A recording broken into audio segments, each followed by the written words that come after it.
Hello, and welcome to another episode of Laying Down the Lore of the Old World, a lore podcast in which we aim to separate our ghouls from our goblins, our snotlings from our skaven storm fiends, and our bloodthirsters from our bloodletters, and generally ask, what's up with this Warhammer stuff? My name is Ben Barber, and I know fuck all about Warhammer. With me is my co-host Christopher Krell Allen. Word. Who also knows fuck all about Warhammer. Very true. And my dear brother Darren. Hello. Who knows so much about Warhammer it's a wonder he has time to do anything else. After gathering online to slay some vermin in the name of Sigmar, this dichotomy between our levels of understanding became clear, and this series is an attempt to address that ignorance. Dichotomy! Dichotomor! Dichotomy. Yay. And other silly versions. I've just got an idea. I've got an image now of two scientists, and one of them's hunched over a microscope going, I fear the worst. They look like dichotomorphs. That was a big setup. And he's done. Also, dichotomorphs, wrong series. Can you explain what the dichotomorph is, please? Yeah, it's an evil smurf. It's a xenorace. A xenomorph. Dichotomorph. Right. Is that a Warhammer reference? No, it's not. It's a completely made up one. He might be thinking of something called a kelomorph. Okay. Yes, that was, Darren, thank you. That was what I was getting confused with. Yeah. A telomorph? No, a kellermorph. What the fuck is that? I'm learning far too many new words for this time in the morning. Just park it. Chris is already bleeding from his nose. It's a type of gene stealer cultist, a hybrid, who can't see, hear, or speak. Sounds effective. All right. We definitely cut that because that was perhaps one of my most amazing Helen Keller jokes, and it's just no. Who's Helen Keller? Yeah. Who's Helen Keller? Yeah, you got to establish our knowledge base first before you dive into these incredibly complex, undoubtedly amazing jokes. Right, Crowley, you know what time it is. Hello, Reichland. It's time for the What's Up Recap. What's Up Recap time for episode 28, where we learned about Manfred Von Carstein and which number vampire war, Ben? Oh, it was 17th? Absolutely, the sequel. Yeah. It was like the Fast and the Furious. They just keep on coming. Yeah. Faster and more furious. Manfred von Carstein and the Third Vampire War. Dhar enlightened us about Manfred's long-burning and quite ingenious plan to supplant his vampire father, Vlad von Carstein, and tilt the balance of power in the vampire world to his favour. It was, in fact, Manfred that defeated Vlad by appearing as Sigmar in the dreams of the Grand Theogenist, encouraging him to recruit the skills of top-shelf thief, that's easy to say this time of the morning, Felix Mann, who, after successfully stealing Vlad's ring, with the help of Manfred, unbeknownst to him, was then brutally murdered in a back alley by Manfred. How did Manfred... Was that a Manchester back alley? Sure. Is that a euphemism? But more importantly, what did Manfred do to Felix in the back alley? Tickled him.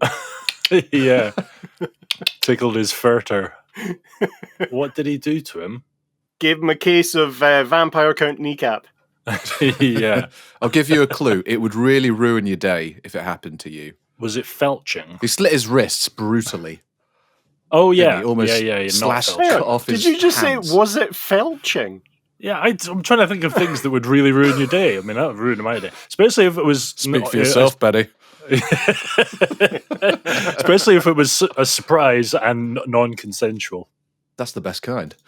Yeah, so he cut off his hands. Ugh. Nasty man. Manfred then took Vlad's ring, as well as some useful necromantic books that Felix has also pinched, fucked off, /Manfled, Ben, to Nehekekekeka. Yes, what's Chris. that place in Araby that I can never pronounce? Nehekara. Nehekakara. And put together his next dastardly schemes along with a few of the Tombkins. Manfred, he starts his campaign in the depths of winter, which catches his enemies off guard. Making it to the walls of Altdorf, Manfred is met by Altdorf's well-prepared army and the new stunningly handsome Grand Theogenist named Ben? Ben! Not Ben. Named, comma, Ben, question mark? Oh, God, I was not paying attention. Oh, hang on. We'll give him a clue. How you would describe if someone was speaking very abruptly to you? How would you describe their type of speech? They're being tactless. Was it Theogenist Techless? Not quite. But he was the surfer dude bum with the blonde hair, and he was stunning, and he mounted the ramparts, didn't he? No, he got it right. You know when you're rude to someone and they say you're being very techless? I'm going to kick myself because I wasn't paying attention. Kurt. His name was Kurt. Oh, yes, it was Kurt. Grand Theogenist Kurt. Oh, yes, that's it. Yes, it was Kurt. The stunningly handsome Grand Theogenist Kurt manages to force Manfred to retreat after counteracting Manfred's undead binding spells. Go on, Ben. I was going to say, like you were saying, what do you call them? I was like, rude cunt doesn't seem like a very Warhammer name to me. Yeah, but the C's are K's and they're followed by an H, so it's very Warhammer. Okay. A cahunt. Yeah. It's quite Germanic, isn't it? Cahunt, yeah. Yeah, Manfred gets beaten back a few times, and then which horribly named town does Manfred retreat to, Ben? It will make you feel filthy when you say it. Oh! Mm-hmm. Oh! No! Oh, you're doing bad. You're 3, 2, it's on my 1. Felth. The name of the horribly named town was called Felth, you filthy bastard. I was about to search our WhatsApp chat because I know you said it the following day, and I was like, that is a dirty word. That makes me feel dirty inside. Call me filthy. Talk filthy to me. Yeah, so retreats back to Felth, regroups, has a few more skirmishes. By this time, the Empire, humans and dwarves, had united in an attempt to rid the world of the undead and vampires, thanks to learning the lessons from the previous vampire wars, and brought the war to Manfred on his home turf until eventually the Count of Stirland. And what mount did the Count of Stirland ride, Ben?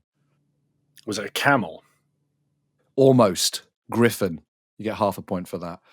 The Count of Stirland and his Griffin lover tore chunks out of Manfred and drove him into a manky-danky swamp. But wait, Ben. His Griffin lover, I completely forgot that part. Manfred does in fact return several hundred years after the existing necromancer Stillman is assassinated by Gottrick, no less. Gottrick. And his blood seeps into the earth, allowing Manfred to come back. Jesus Christ. I'm done. I'm out. Mic drop. Well, that was the first time I heard that episode. Right? Obviously. Hands down, I say this in all honesty, that is absolutely the best WhatsApp recap of that episode I've ever heard. Yeah, man. I gave it my all. So can we have some more vampires, please? No, you absolutely can. Well, you can only have tangential vampires this episode.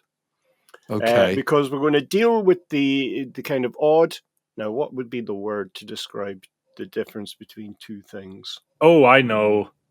It's tactless. Dichotomy! Dichotomy! Because the Vampire Counts is really the only faction where you encounter necromancers. So we're going to talk about necromancers. Excrement. They will have... necro special. You can't say that. They like to be called dead. He's so necro special. You're my necro special. Fetch me my dead griffin. I thought this month we'd have a look at the other kind of magical aspect of vampires, which is in fact not vampires. It is the type of magic user referred to commonly as a necromancer. So these are living humans frequently enthralled by vampires, but not always. Sometimes they are independent contractors of reanimation. That's how they like to be referred to in the politically correct world. Ben? What do you mean by enthralled? Were they just really interested in them, or does that word have another meaning? It's sort of enslaved. It kind of means like you're involuntarily attached to them in some fashion. So in our own world, it could be you have fallen in love with someone so much that you are enthralled by them. You hang on their every word. Whereas with necromancers and vampires, it's if you don't do what I say, I'll treat you like a Capri Sun. But there are also some really interesting necromancers who may have, some people that are enthralled with them. I mean, there's at least one necromancer who's really good at stand-up. Uh-oh, here we go. No, that was it. That was the entirety of the pun I was going for. I see. There's nothing beyond it. So I thought we'd look at I thought we'd look at a pair of necromancers, which is their collective noun, regardless of their number.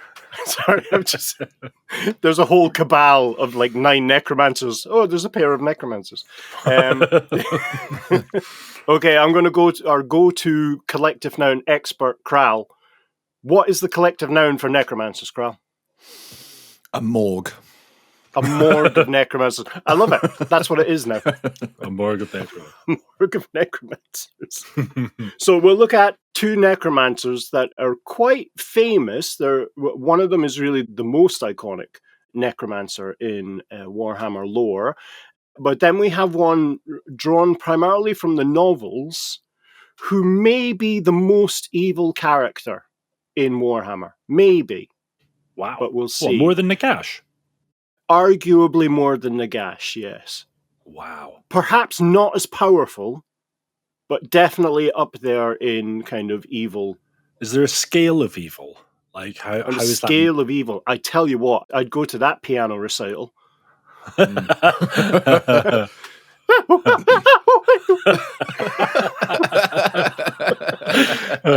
the piano is just a row of men tied down with the little hammers of the piano just smashing into them like I don't know why they're monkeys all of a sudden, right?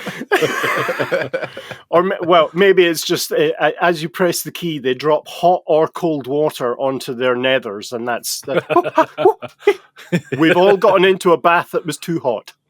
Yes. And too cold. Yeah, simultaneously. So we'll kick off with a necromancer who first appeared in the 2nd edition of Warhammer Fantasy in a supplement referred to as Terror of the Lichemaster or Lichemaster. So he is a necromancer who first rose to power about 150 years before present in Warhammer Fantasy setting.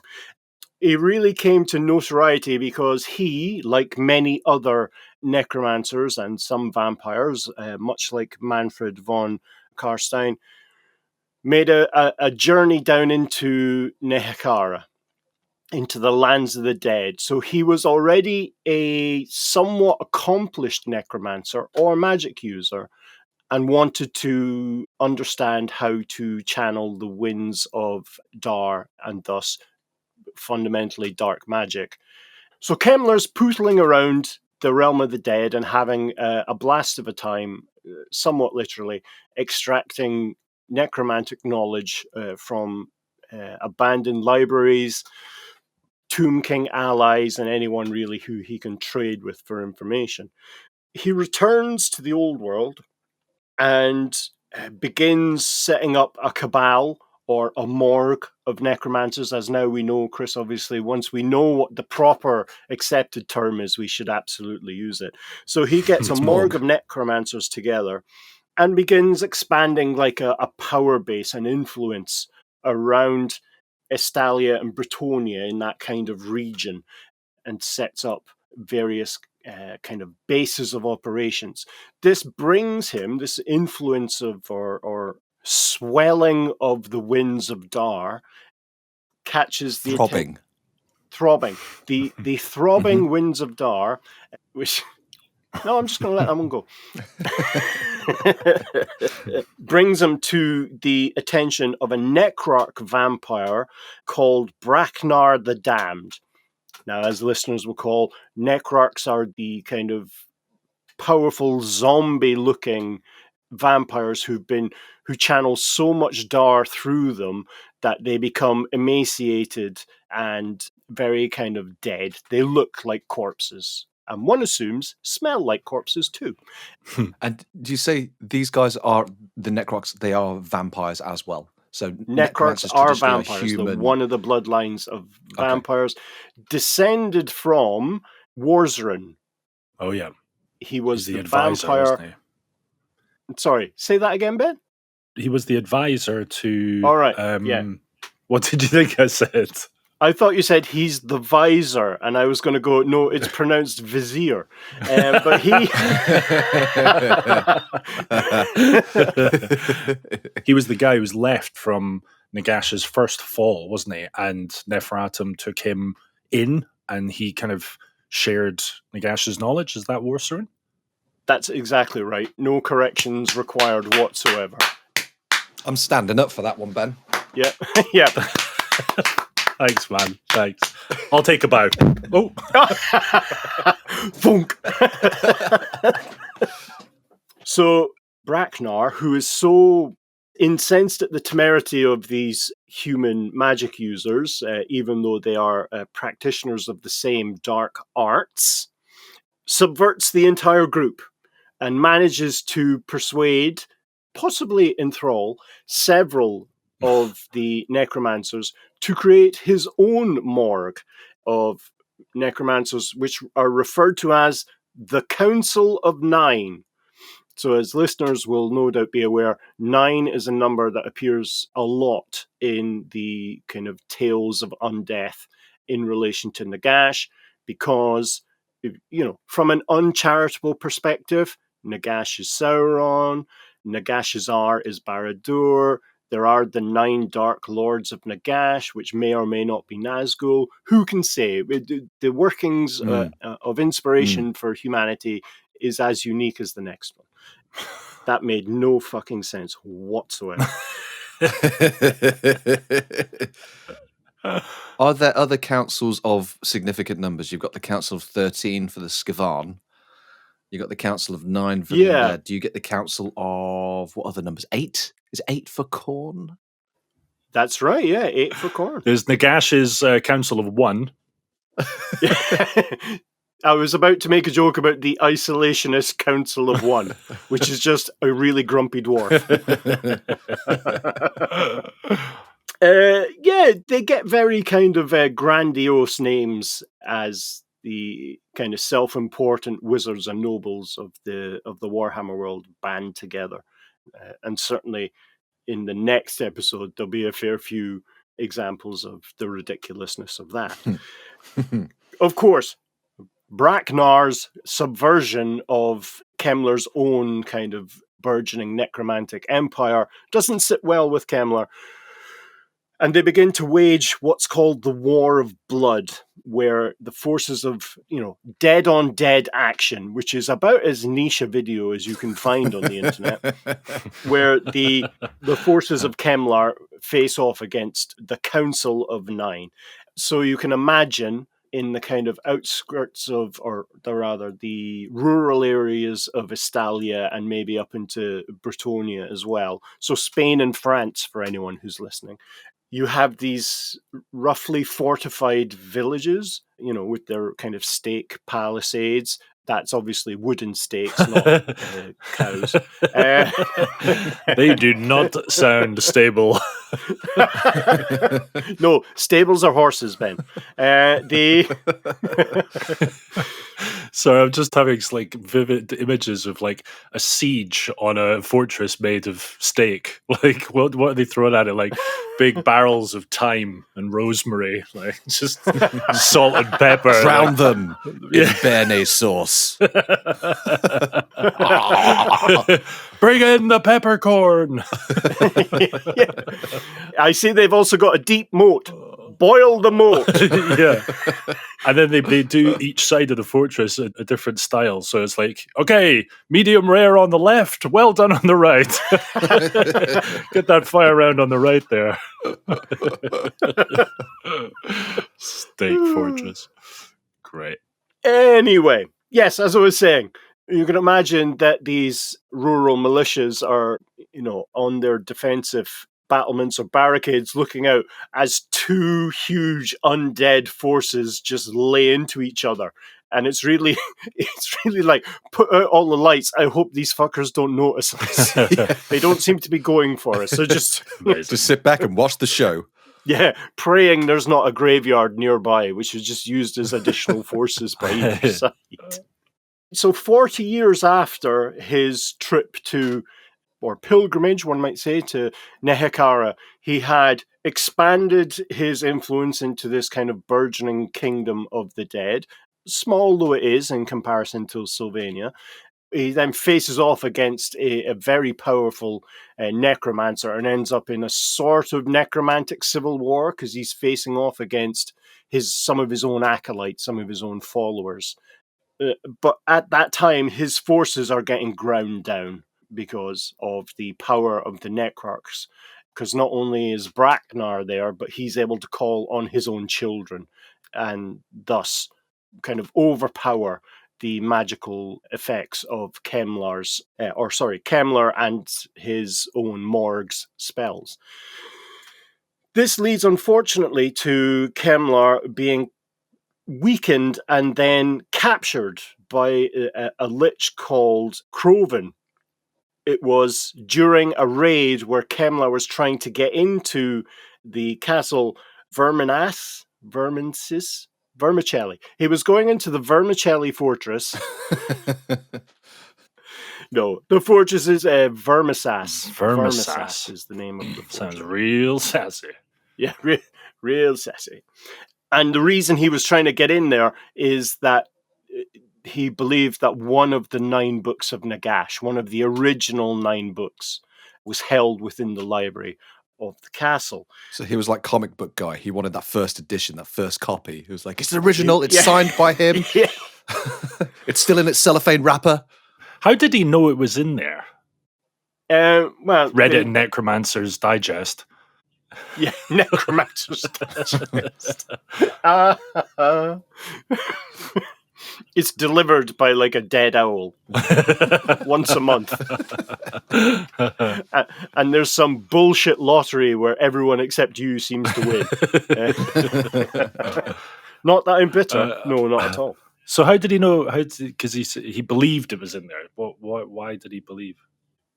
As we've kind of uncovered going through the Vampire Counts episodes, they can sense, practitioners like necromancers and vampires with necromantic ability can sense really powerful items, can sense kind of things that are drawing in or emitting the wind of Dhar, the unbalanced wind of Dhar. Right. And thus, the more powerful an item is, that it's almost like a psychic beacon. So it's you can tell, perhaps not what it is, but you can tell where it is.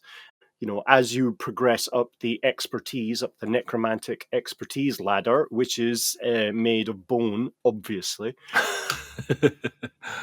they must be able to tell, well, it's a powerful book. That, and they've got an Apple Air tag on it. And just look at the app and goes, yeah, that's where the book is. It's right there.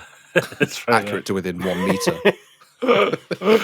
I like to think they've got a huge kind of turnable game of actual hangman where they're guessing letters and more people are being hung the more they're correct. So it's, empowers their kind of vision. I think the right pronunciation is hanged in that context, not hung.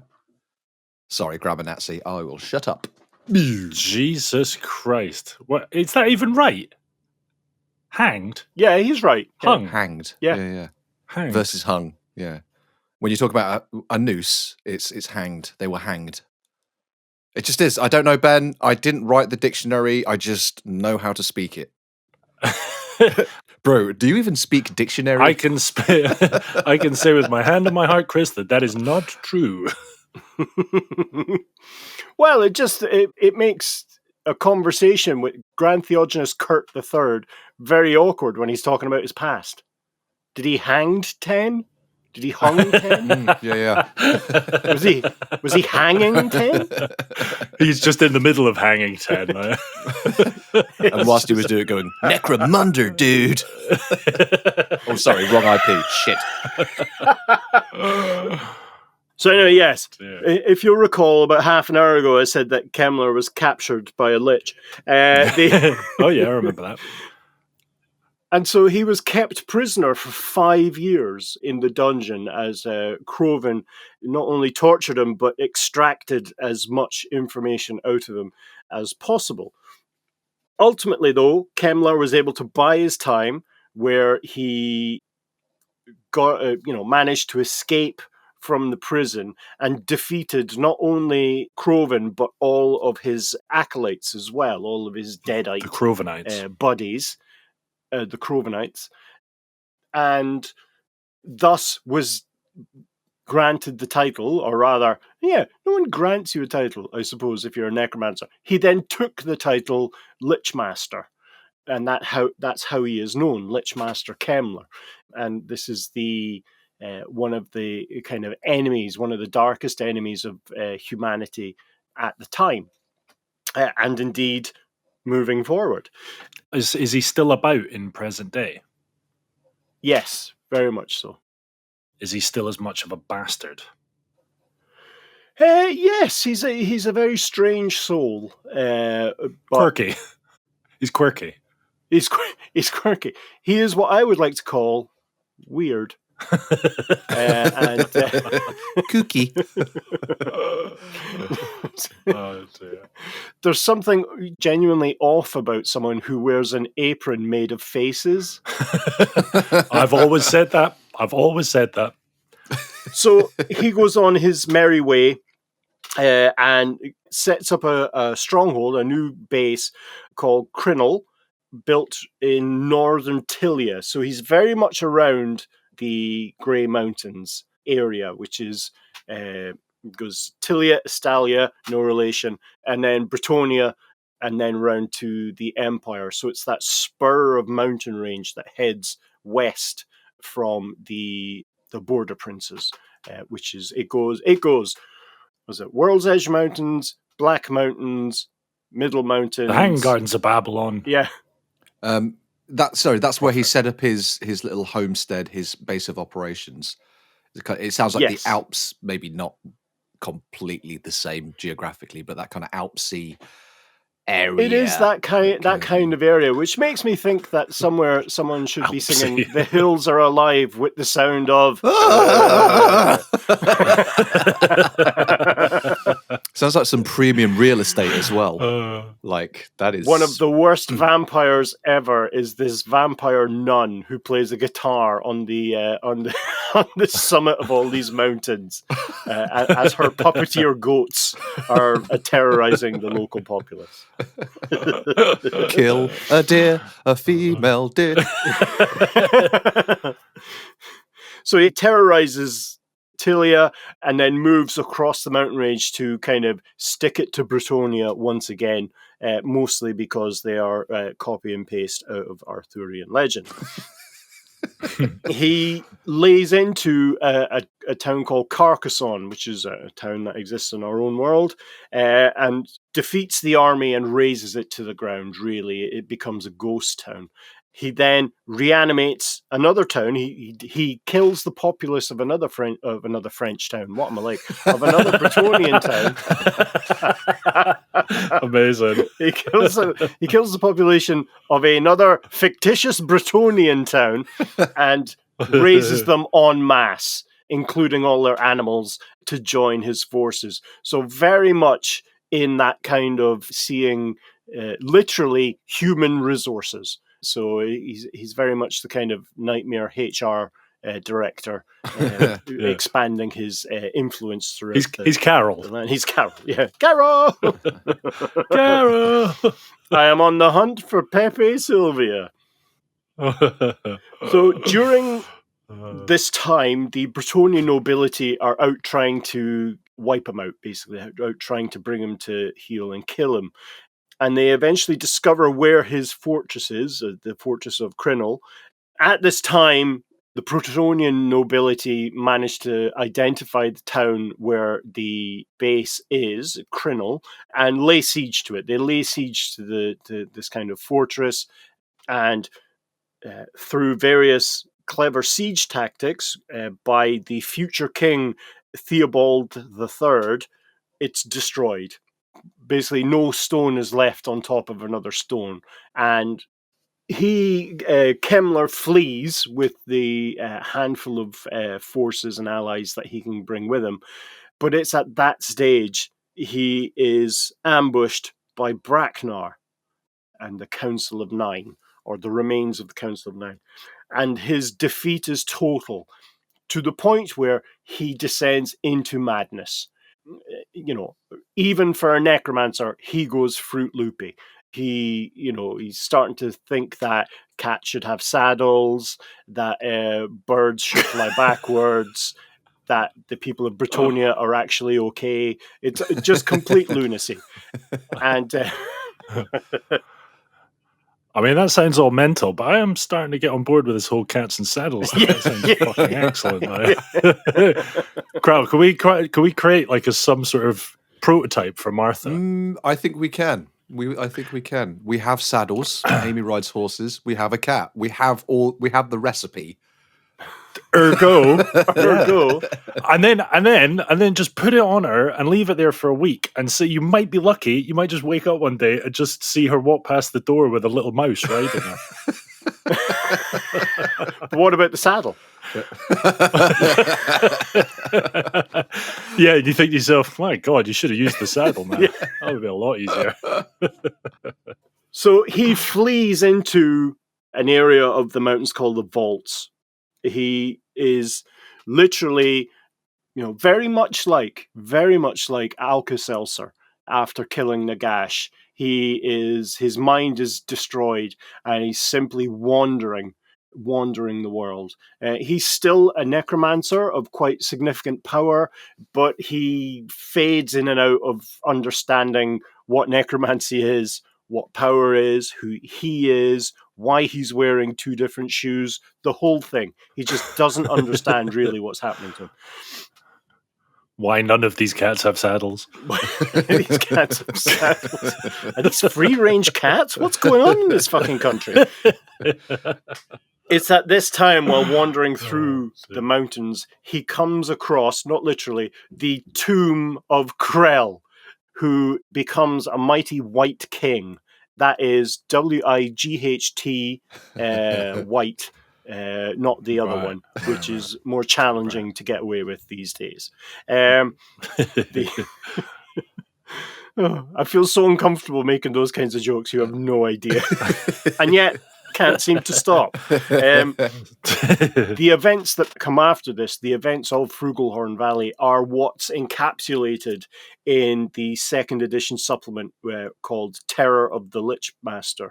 So he raises Krell. Now, Krell is an interesting figure because he was reburied in this tomb. He had actually been raised by Nagash himself as they were heading to Reichdorf, which became Altdorf, to get the crown of sorcery back, to get Nagash's crown back from the very Sigmar himself, the very kind of demigod entity of Sigmar. So Krell was reburied after that battle, surrounded by some of his troops as well of the time. As a reward or punishment? Really as a way of just, he was seen as a very powerful leader of the forces of Nagash, and he was hidden away. So it's very much like he was kind of buried in an unmarked grave in the middle of nowhere, in the middle of the mountains, where no one would, accidentally, as I say, come across him. But Kemmler was guided by what he believed was to be Nagash, who pointed him to one of his old lieutenants and then he was able to resurrect them. This then led to, as I say, the events of the Terror of the Lichemaster, which was really, in order, the resurrection of Krell. Then they lay siege to a dwarven mine while simultaneously attacking a dairy farm in the village. And then those two forces join with Kemmler and attack the village in Frugalhorn Valley. And that kind of, you get to play out that campaign as you go through the game. And that's really the first instance of Kemmler in the lore. He is, depending on how you play the game, he either increases the zombies and skeletons in his forces by massacring the entire populace of the valley, or he is beaten off by the populace, which is a punishment in and of itself, I have to tell you. How do you organize something like that? Have you ever seen Silicon Valley when they're trying to work out how to masturbate 400 guys to completion in the shortest amount of time? No, I haven't, Darren.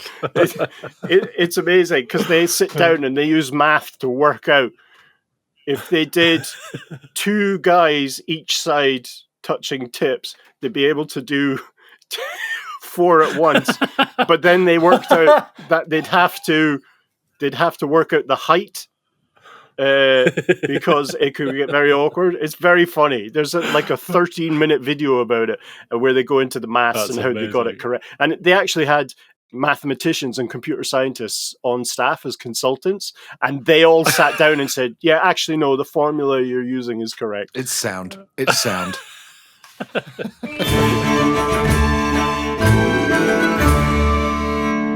Meanwhile, at Castle Verminged, They're on to me, dude. These guys are as sharp as a Slayer's X up there. You can't put anything past them. Dude, I'm freaking out. I'm so stressed out. I feel like I'm having a panic attack. You want to talk about stress? Okay? I've stumbled onto a major castle conspiracy, Vec. How about that for stress? What the hell are you talking about? This morgue is being bled like a stuffed pig, Vec. And I got the paper trail to prove it. Check this out. Take a look at this. Sweet Vlad's Raven Barley. That right there is the mail. Now let's talk about the mail. Can we talk about the mail, please, Vac? I've been dying to talk about the mail with you all day, okay? Pepe Sylvania, this name keeps coming up over and over again. Every day, Pepe's mail's getting sent back to me. Pepe Sylvania. I look in the mail, this whole box is Pepe Sylvania. So I say to myself, I gotta find this guy. I gotta go up to his office. I gotta put his mail in the guy's goddamn hands. Otherwise, he's never gonna get it. He's gonna keep coming back down here. So I go up to Pepe's office, and what do I find out, Vac? What do I find out? There is no Pepe Sylvania. The man does not exist, okay? So I decide, oh shit, buddy, I gotta dig a little deeper. There's no Pepe Sylvania? You got to be kidding me. I've got boxes full of Pepe.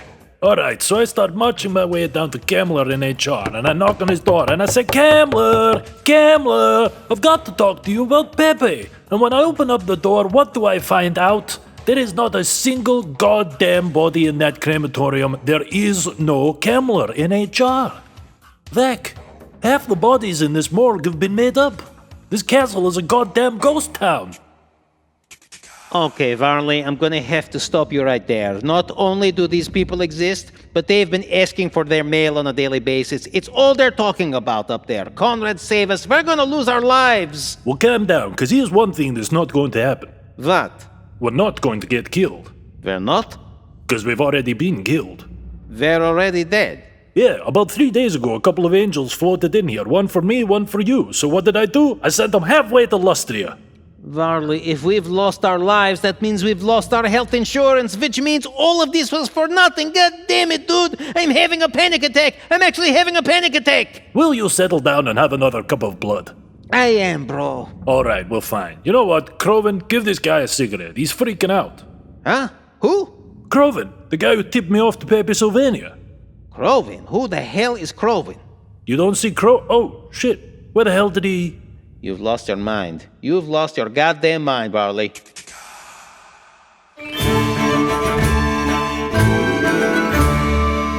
His forces are bolstered after the Battle of Frugalhorn Valley, and he seems to have a pep in his step as well. And they're heading down to get the next target. They want to get the next powerful either ally or item.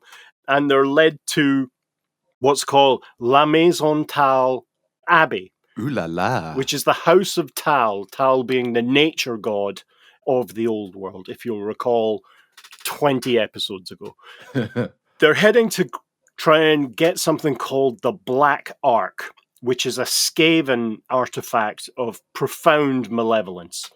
It is their equivalent of, it holds their equivalent of the 10 commandments, of the additional 13 commandments laid down by the Horned Rat on the purest warpstone tablets.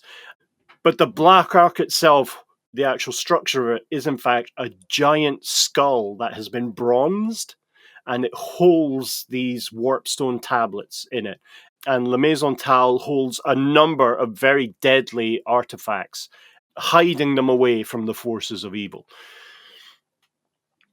Unfortunately for the monks who are in La Maison Tal, there is an additional force of Skaven on the way to liberate the Black Ark. And that's led by a grey seer called Meek Nordum, which really is up there in terms of Skaven. That's a shit first name, isn't it? For Now, anybody. This is another event which is encapsulated within an adventure called The Vengeance of the Lichemaster.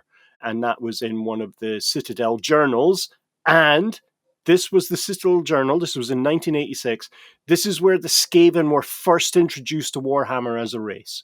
So the very first kind of bit of substantive lore about Skaven revolves around this battle.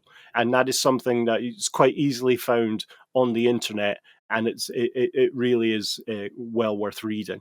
If you go to a website called solegends.com, Soul Legends, that has scans of various catalogues of miniatures. It's a repository of, how would you describe it, of the back catalogue of a lot of miniatures company. But in there they have this journal as well from spring 1986. Moving on from the Battle of La Maison Tal, the Lichemaster lays into the Wood Elves. One assumes because he got beaten back by the Skaven, it's sort of implied that's what happens. He heads into the kind of the cairns and tombs that surround Athel Lorien, the Wood Elf realm down in the kind of the bottom right of Bretonnia. They fight what's called the Winter of Woes. That's the kind of campaign. They play a kind of cat and mouse game between the Wood Elves and their Dryad allies against Kemmler and his forces of death. But ultimately, he's able to raid these tombs and build his forces back up and heads back off into Bretonnia to try and kill some more Bretonians. So I think, Chris, you would quite approve of him. He's then brought to heel by Tancred II, who's the Duke of Crenels. Tancred? Tancred, yeah. Say? Or Flagencred, as you would know him. Yeah, I knew you were going to say that. So, the Duke of Crenels, Tancred II, is motivated by the death of his father, the unsurprisingly named Tancred I, who was killed by Kemmler in the more recent past. Which Kemmler? The first, second, or third? First, second, or third, yeah. And ultimately, it's believed that Kemmler was killed in that battle. Unfortunately for the Old World, that's simply not true. He once again loses his mind and wanders off into the world.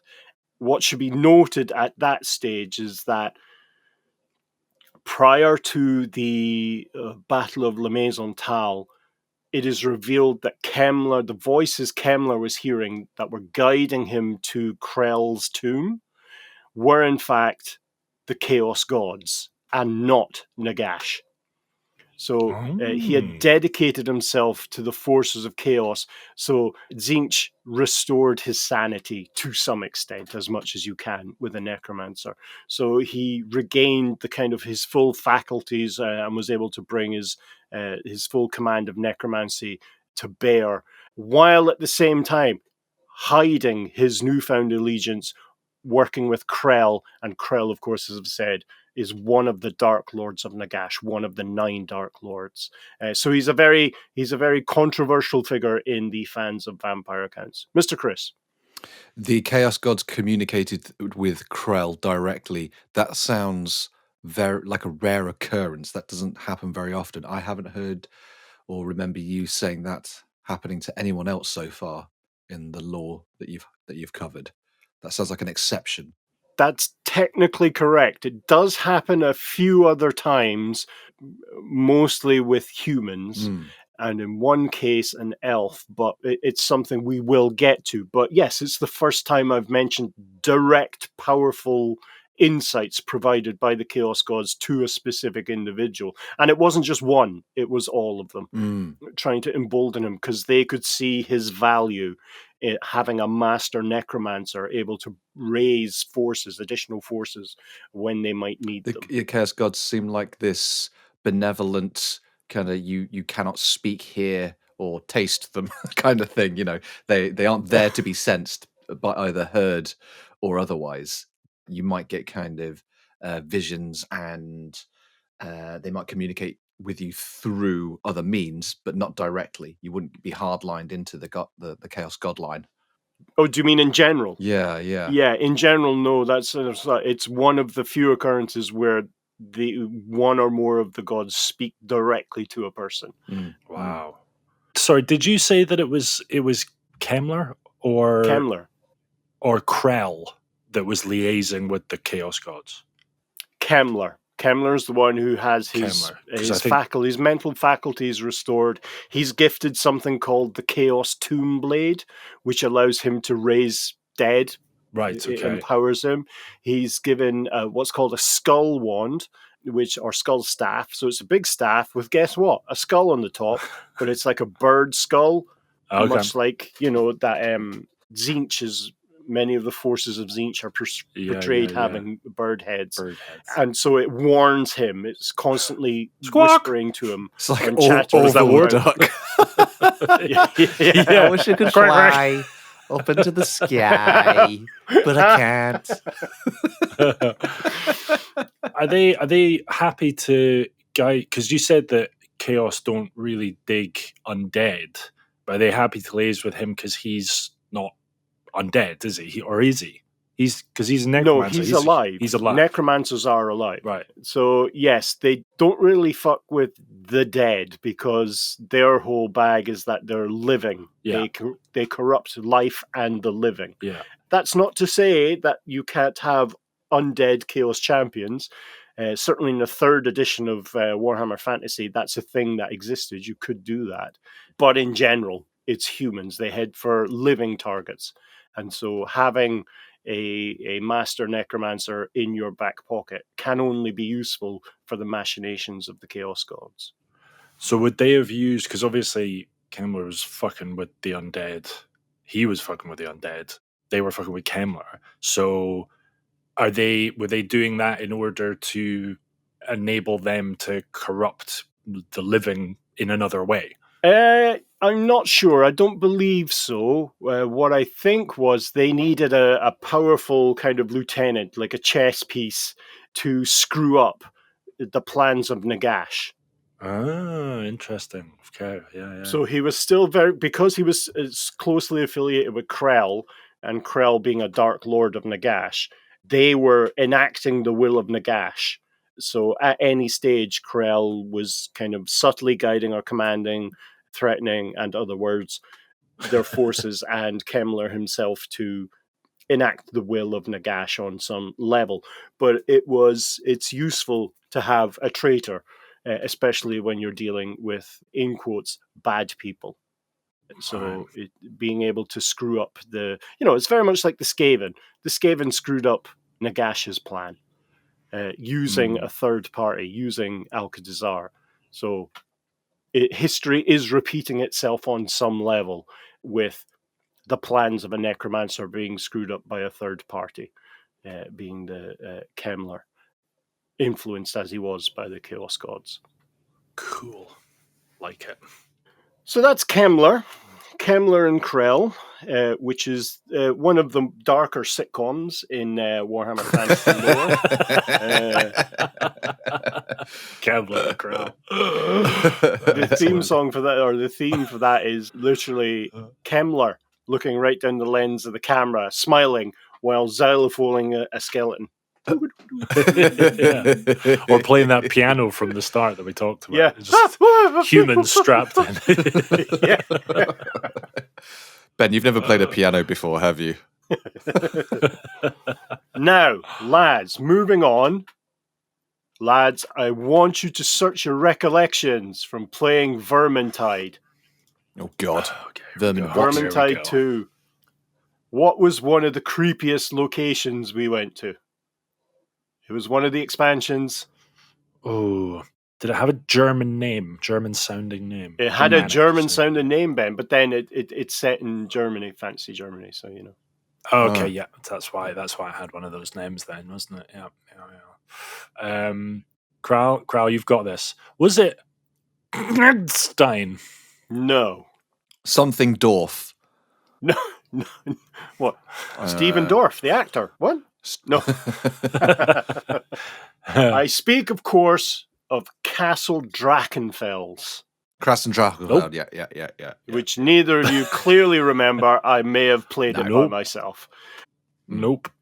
I don't remember that. So, Castle Drachenfels was, or is, a vast fortress in the mountains, in the vaults that around now where Uberreich is. It's within the kind of realm of Uberreich, which is the kind of setting of focus for the Warhammer Fantasy Roleplay 4th edition. It's that area. And the home of taxis. The home... No. No, I'm not. No. This is an anti-Uber environment. I will not have that kind of malarkey. Yeah. You can't even joke about that these days, Ben. It's very hot water. Just no. No. Castle Drachenfels, built by Constant Drachenfels, otherwise known as the Great Enchanter. And he is a... Did he give himself that name? The Great Enchanter? No. Because you said was... that... Go on. I love the idea that how did they get the message out? You know, like was it like that scene in Lord of the Rings where he turns up and he's now Gandalf the Wight, and he's like, "Oh no, I'm Gandalf." Does he have to tell everyone for the first kind of year or so? The of name changing his badge. names? The name badge gives it away. Yeah. It's like, I am Gandalf the White. Maybe he goes in kind of into inns and taverns, kind of hunched over with a cloak over him, going, "Oh, I've met the greatest enchanter I've ever met." Yeah, exactly. Yeah. Which does beg the question: on a wider platform, is there a business opportunity for a necromantic PR company? And if there was, do we also know somebody who might be able to lead that company? Oh, mate. There's only one PR rep I would recommend, even though, you know, everything he seems to touch. You can't recommend yourself, Krell, because you're still involved with the orcs. Are you still involved with the orcs? The boys, always. Me and the boys. Okay. Cool. Yeah. That's a callback to like a million episodes ago where we had a running joke. You know, when we weren't like disenchanted with the the whole process, with the great with the scale. disenchanter. Yeah. These people that keep giving themselves titles, they sound quite self-righteous. Like, who was the guy who gave himself? I'm now going to be the Great Lich. Yeah. And I am now the Great Enchanter. I don't think you're qualified to say whether you are or not the Great Lich or the Great Enchanter.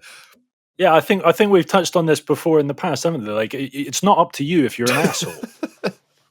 Like, it's up to everyone else. So you know, they get to decide. Like, he's an all right Lich, you know. Exactly. The Great Enchanter. I mean, he's quite charming. But He's just really tall. I met the short enchanter. He was massive. He's quite self-deprecating. Anyway, so Constant Drachenfels, his first name, Constant isn't his first name. it's his existence. He is perhaps the single most long-lived character in Warhammer Fantasy lore. He existed with his tribes people. They were the kind of proto-human life forms that existed on the planet when the old ones actually arrived. So he has existed since that time. So pre-chaos, pre the fall of the portals, the sundering of the High Elves, the coming of Nagash, and so forth. He predates all of that by a good 13,000 years. So it's 15,000 years ago in Warhammer setting that he first existed. Mr. Chris. At which point did he earn the name Constant? Because 13,000 years ago, was he just called Drakenfold or Drakenfeld, whatever his name was? And then come year 10,392, you are now Constant. I know, or did he kind of grow up into it? Like, was he, were there a couple of stepping stones? He was like the mildly you totally persistent. stepped on what I was going to say. I was going to say his original title was regular. Yes! Often. Often.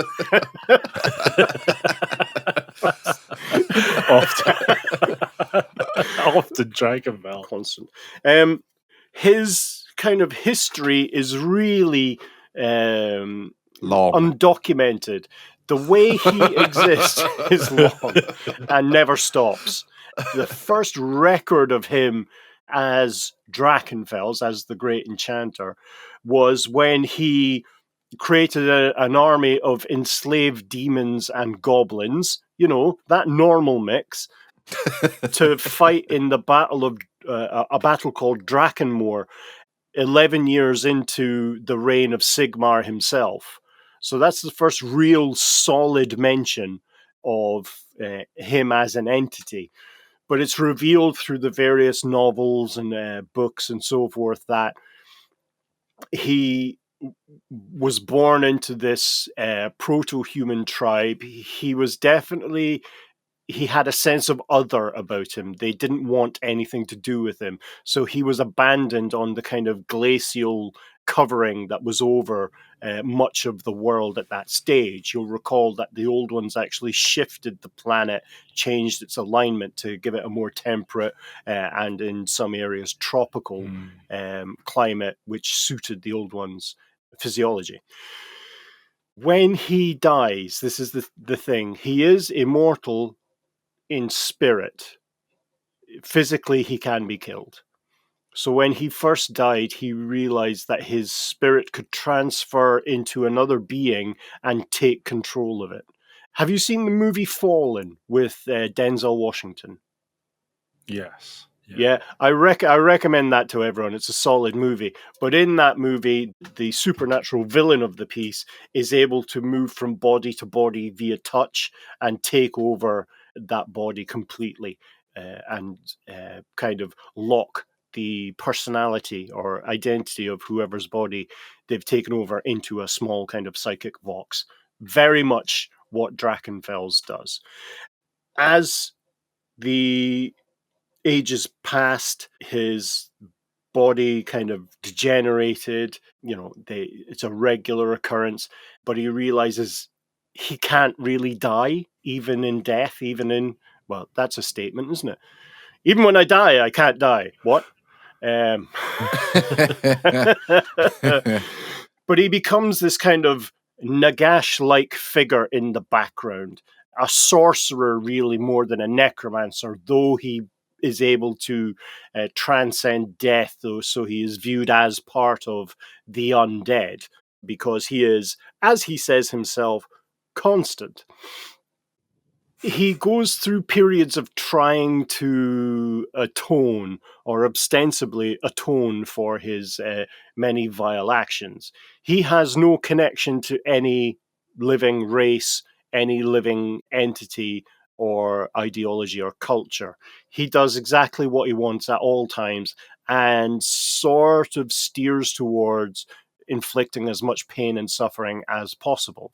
So very much a kind of demonic human thing. He's no truck with the chaos gods for the vast majority of his life, other than to steal their demons, enslave them, and make them fight on his behalf.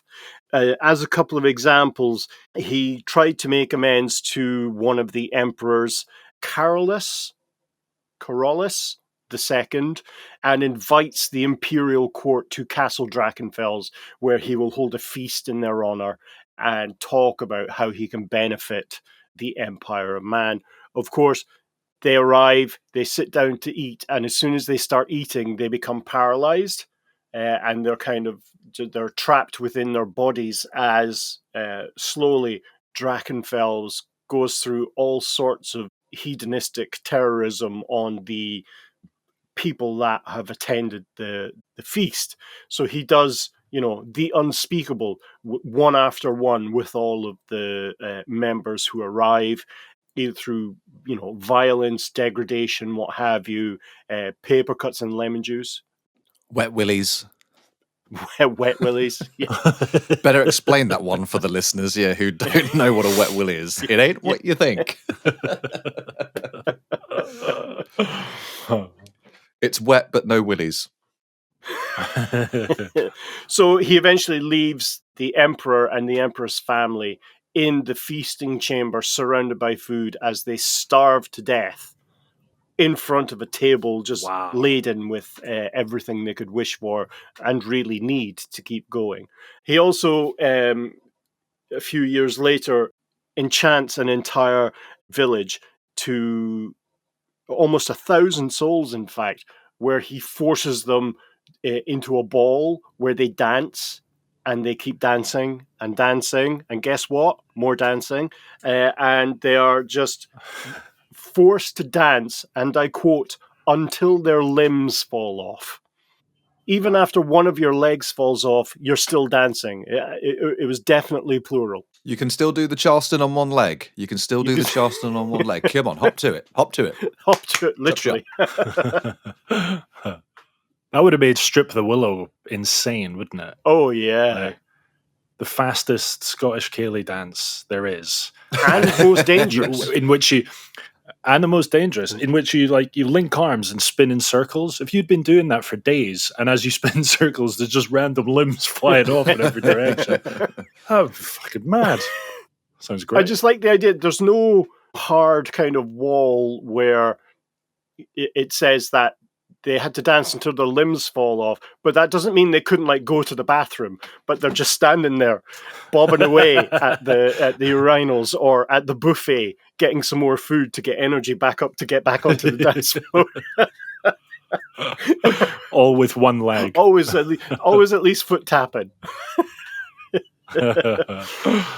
This carries on until the time of, really, it matches up with the date of the siege of Krell, of when Kemmler's tower is destroyed, his fortress, and he's captured by Braknar, or ambushed by Braknar, apologies, where the Crown Prince of Ostland, Oswald von Königswald, which really, that's a name and a half.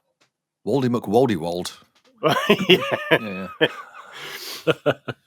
Decides to lead an expedition into Drachenfels castle to kill the great enchanter. And he gets together a real kind of dirty dozen of adventurers and advisors and magicians to head into the castle. They're able to get quite far in, but they begin to get picked off one by one, until really only Oswald and his companion Genevieve are left alive, in quotes, because it is revealed that Genevieve is in fact a Lamian vampire. But is in quotes good as they go through.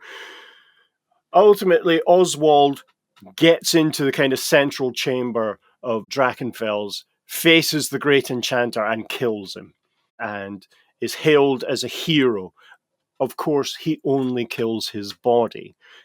After the death, it appears that Drachenfels had managed to infiltrate every court within the Old World, and suddenly, as Drakenfels died, all of his minions just dropped dead. And the elements of where he had kind of fortresses and bases all kind of crumbled to the ground. And so he had... Like the steak one. Completely turned into stew. Just... and that is the official noise Sploosh. of making a stew. Do you know what that sounds like? It sounds awfully like a fortress of steak collapsing. A fortress of steak. I've got a vision of now you changing your dating profiles to owner of Steak Fortress. Commandant of Steak Fortress. It's my nickname. It's my avatar. Steak Fortress. I am Steak Fortress. They call me Steak Fortress because of how many times someone says to me, "Well done." Yes! Well, An actual joke. well done. Well done. Amazing. Take that, self-esteem.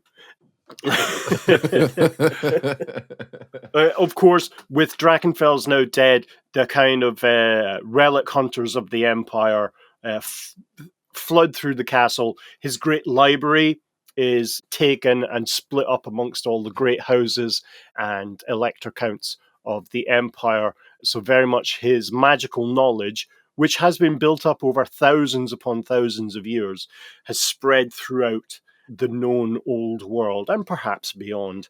And while there was a drive to demolish the castle, which is perhaps the wisest course of action, Oswald himself says, no, I want that left standing to show not only the eternal threat that humanity is under, but also it's a sign of humanity's victory over evil, which is very much the stupidest notion you could come up with. So all dies down, all quiet on the Western Front, which I watched recently. And amazing film. It turns out that Oswald did not even kill Drachenfels. It's revealed that he was the one brought near to death and was able to strike a bargain with Drachenfels where he would become, as in Oswald would become, this great heroic figure and get himself into a position where he had the confidence of the Emperor of, the Empire. Then Drachenfels would be able to act through him. So while Drachenfels did in fact release all of his minions, so which is why they all dropped dead while the castles and fortresses and stake fortresses collapsed to the ground, he himself gave up his body and became an ethereal spirit bound within the castle. Not bound, but dwelling within the castle. For the 25th anniversary of the destruction of Drachenfels, of Oswald's victory, Oswald commissions a play and gets a playwright out of local prison who was in there for debt because a play that he had written had failed, and all the backers who had both put in money and then stole all the money blamed him. So there was a playwright in jail who was released by Oswald, a guy called Detlef Sirek. So Detlef starts writing the play, and Oswald starts calling on the surviving adventurers of the expedition, while himself and Genevieve were the only ones able to really walk out of the castle. They were carrying a handful of people. Some people had fallen into traps at the start of the adventure, so there were other survivors.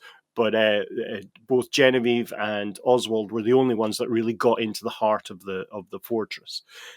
As the adventurers start to assemble, oh God, Avengers! A number of actors are hired, including, and I quote, the paedophilic actor Laszlo Lowenstein. Why? What? So this is an actor who is a sadistic paedophile and murderer. So Jesus, a serial killer, one might assume. This is actually in a Warhammer novel. So I wouldn't... this was back when, mature themes were rife throughout the Warhammer lore. Awful. Don't worry, there's no graphic descriptions. It's a throwaway line in the book. It's crazy. That's not how that you they- find the character. I love how you can jail a failed playwright, but you would recruit the help of a paedophilic actor.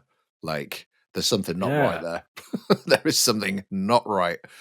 This is done very specifically because Lowenstein starts killing and extracting body parts from the adventurers, the surviving adventurers and others, to build a body that Drakenfels can inhabit, and so then be able to take over or reestablish his rule. So they make a body like a chop shop kind of body for Yeah. like this really powerful dude, like one arm shorter than the other, like, really janky. Yeah. Just Yeah, it really is the kind of what you call it, Frankenstein. couldn't they have just got a fully functioning whole body, willing or unwilling, someone, and he just inhabited that body, which is perfectly fine and functional, rather than kind of a hodgepodge. The main reasoning behind it was that this was kind of ritual revenge on the people who had been strong enough and clever enough to get into the castle in the first place. It's one of these things, if someone's able to hack a business fairly regularly, that business will hire that person because they were able to get in. They put a white hat on top of them, as I believe the term is. So they begin to construct this body that Drakenfels has instructed them to build. This play, even despite all these murders, because none of the actors themselves are being killed, it's just there's a series of grisly murders in the town at that time. As the opening night of the play approaches, all of the nobility of the empire descend on Oswald's hometown to be able to sit in, kind of bask in the reflected glory of the empire of man and this great kind of hero who overcame constant Drachenfels, the semi-regular problem that the empire faced throughout history. The goal of the enchanter, the great enchanter, is to inhabit this body, this kind of golem, if you will, that's being constructed from his adversaries, to put himself in a position where he can, in fact, use it as a kind of power vehicle to destroy the nobility of the empire and rule the empire as the kind of single ever-living emperor of man. Maybe it was the Emperor from 40k. Who knows? It isn't. Chris, put your eyebrows back down. It isn't, mate. That was a throwaway jokey line. Chris just sprained at least one of his eyebrows. They went up so quickly. I saw that. Just flew off my forehead. The play opens up. The scene is set. The nobility is in the theatre. So the actors are on the stage. But also the body that they're building is on the stage. And part of the play, part of the plan is to capture the vampire Genevieve and drain her blood to create a kind of Frankenstein vampire that the enchanter can inhabit. The goal being he will then have an ever-living body. He just needs to drink blood or extract Dhar from some other mechanism, which then the vampiric blood will regenerate his body on a, if you'll forgive me, constant basis. Mr. Chris. I just wanted to just interject. Let's just pretend it's a musical. Let's pretend this plays a musical. I think that would be entertaining. Yeah. Okay. Continue. Good interjection, Chris. Sing it to me. Sing it. Yeah. Let me just quote from my favorite Canadian TV show, Hard No. The plan comes undone. Genevieve just won't comply and minces through, as in kills, a load of the conspirators. Drakenfels inhabits the body as is, and his goal then is to either kill the nobility, especially the emperor, or get to a position where he can put his hands on the emperor and his psyche can transform over and kill the whatchamacallit, emperor. That was it. Emperor, high five? Come on, give me a high five. Yeah. Handshake? No, okay. No, just elbows. Just elbows. Why don't you, if you wouldn't mind just taking off those gloves? I like the feel of skin on skin. I know that's a weird thing to say to an emperor. Ultimately, Drakenfels is killed again, and killed, in fact, by the playwright himself, Detlef Sirek, who grabs an ordinary hammer from backstage, runs for it. It's just a sledgehammer. There's nothing magical about a hammer. And as he approaches the body of that the great enchanter has inhabited, he begins striking, and the hammer begins to glow. And it's very much like Sigmar himself is pouring his energy into the head of the hammer. And Drakenfels is absolutely pulped. He ends up just a smear on the stage. Holy shit. And thus the plan is foiled. Oswald is brought to justice, killed by killed by Detlef again, using a pistol. With his fuck hammer. Oh, with a pistol this time. He's packing heat. He's packing heat. He was just on stage a moment ago doing nothing, and then... Oh, sorry, is he the playwright? Detlef, yeah. Yeah, right, okay. So what, he was just sat there with like a quill, and suddenly he's got a pistol and a hammer. What else has he got on him? Where'd he get the pistol from? And who enchanted the pistol? For any actors out there, it's Chekhov's gun. It's just, it was mentioned, so it has to be used.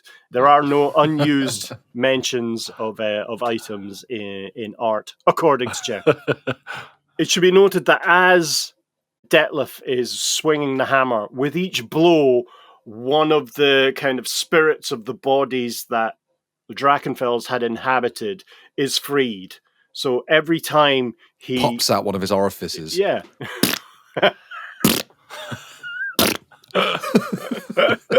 Like spilling out all over the floor. But there's this kind of relieved sigh every time there's a whack. So it's like wham, wham. I imagine it's the sound of someone makes, or it's the sound, well, certainly it's the sound I make when you've needed a piss for far too long. It's that kind of... I can relate. As the spirits flee their prisoner. And really, that's where Drakenfels passes out of history until we get to the end times, when the Warhammer world unravels, and we'll cover that in future episodes. But he is very much the shadow of his former self. All of the additional life energy has fled from him, but he is still very much a powerful and elusive figure. And that, lads, is where we're going to draw a veil for this episode. Oof, man, Drachenfeld. So many questions. First one, Drachenfeld himself. Haven't heard about him before, yet he sounds like a very significant character.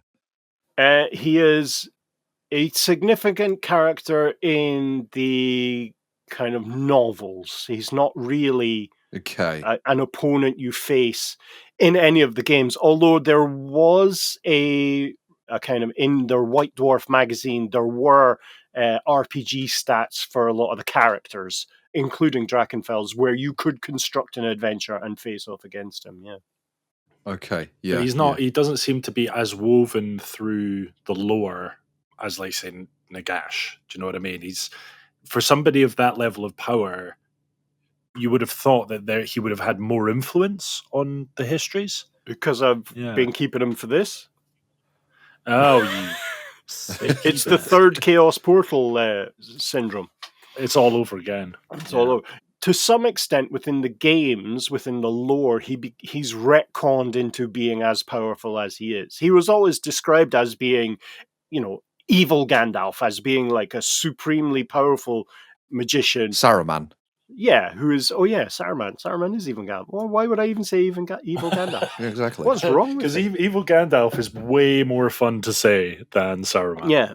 So very much he is the the non-dead shadow of Nagash. He has the same ambitions in terms of power and control, but wants to do it in a different way. In the end times, or during the end times, he actually becomes one of the Dark Lords of Nagash and specializes then in necromantic capacity and ability, which is why he's folded in with the vampire counts. But that's very much an afterthought to his character arc, as it were. Were any of the 9 lords, I know this is skipping ahead a bit, but were any of the 9 lords of Nagash able to move through into the new age of Sigmar? Yes. As Nagash did. The 9 lords of Nagash, during the end times, became known as the Mortarchs, and the Mortarchs are very much characters within the Age of Sigmar. So you're looking at Neferata, Manfred, Arkan the Black. There's a handful of other Mortarchs, but they're not in Age of Sigmar that aren't really crossovers. But within the lore of the Old World, you're also looking at Vlad von Carstein is resurrected by Nagash and becomes a Dark Lord. You've got Drakenfels becomes something called the Nameless, and there are a handful of other powerful undead that become Dark Lords of Nagash, leaders of his armies, and kind of enactors of his will. So Drakenfel Constant becomes the Nameless. Yes, ultimately, yeah. Yeah. Was that Nagash was just like, yeah, I'm not having that name, mate. It's That's one ridiculous. of these things where he was built up by Nagash, it kind of re-empowered, as it were. But then, as Nagash was moving towards his end game, his ultimate plan, he kind of just forgot about most of his Dark Lords. So effectively, intellectually abandoned them. It was just like, yeah, you've got enough power. You don't need that any more awkward help from me. moment when you've known someone for long enough, you should know their name. And you're just like, hey, you, man, it's been so long. Yeah, how's it going? Hey, buddy. I'm going to call you the Nameless pal. from now on. Question about the play. What was the point in the play? Why did they need to conduct a play to get? Because they were trying to get the nobility in, weren't they? Yeah, Oswald had spent 25 years kind of dining off of this success. So it was the anniversary of, the greatest, one of the acts of greatest defense of the empire, as he portrayed it. But he had also spent that 25 years building political alliances, being, he's a good sort. He's a defender of the empire. He's a solid noble, all this kind of stuff. But it was all a plan to eventually draw in the nobility and especially the family of the emperor. Yeah. Okay. Gotcha. Right. Okay. Fine. So you're satisfied now, Krell? Yeah. Absolutely. All right. Shall I wrap up? Yeah. Yeah, go on. All right, that's all from us. Thank you so much for listening. Details and imagery for the topics we've discussed in this podcast can be found on our website at layingdownthelore.com. We also have all our previous episodes up there, release schedules, merchandise, and you can sign up for the Laying Down the Lore newsletter, which includes exclusive info about upcoming releases, behind-the-scenes chat, and some extra lore not covered in the podcast. Big thank you to all our Patreon supporters. We couldn't do this without you guys. You cover our costs and allow us time planning content. If you're not part of this merry band, you've enjoyed what you've heard in this episode, and you want to support us, head over to patreon.com/laying down the lore and sign up today for as little as £3. This will give you access to our Discord server so you can come and chat with us directly, and there's an ever-growing pile of exclusive bonus content on there. We'll be back again soon displaying just how little Chris knows. Until then, goodbye. See yous. Bye-bye. Bye.